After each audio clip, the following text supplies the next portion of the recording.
ওদিকে কোরবানির ঈদকে ঘিরে শেরপুরে এবার আলোচনার শীর্ষে বাংলা ডন নামে বিশাল এক ষাঁড়, সঙ্গে আছে রাজা আর বাদশাহ। নামে যেমন রাজকীয়, দেখতেও তেমনি বিশাল আর দৃষ্টিনন্দন গরুগুলো। প্রতিদিন এদের দেখতে খামারে আসছেন স্থানীয়রা। তারেকুল ইসলামের তথ্য এবং ছবিতে প্রতিবেদন। দূর থেকে দেখলে মনে হবে যেন ছোটখাটো কোনো হাতি দাঁড়িয়ে আছে খামারে।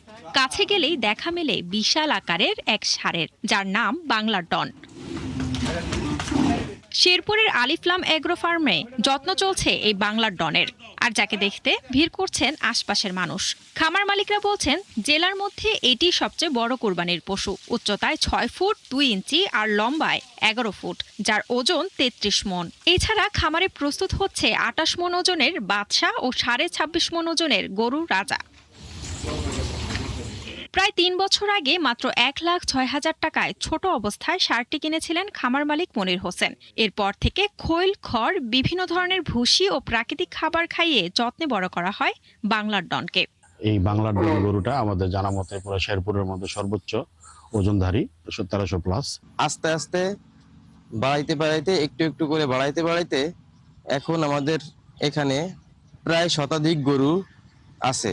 শ্রমিকরা বলছেন, কোনো ধরনের ক্ষতিকর উপাদান ব্যবহার ছাড়াই স্বাভাবিক উপায়ে গরুগুলোকে লালন পালন করা হয়েছে। ভুট্টার গুঁড়ো, ধানের গুঁড়ো, খেসারির ভুসি, সোয়াবিনের খোল, শস্যের খোল, এই দিয়ে মিক্সার করে 2 বেলা এটা খাইতেছে। হলো সকালে 10 কেজি, বিকেলে 10 কেজি, 20 কেজি খাবার।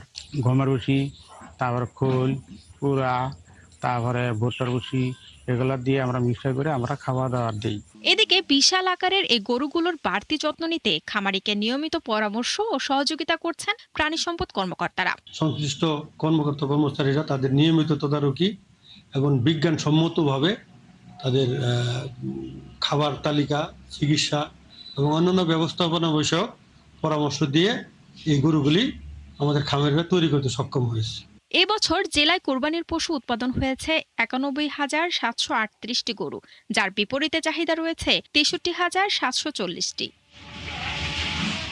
শান্তা ইসলাম, ৭১।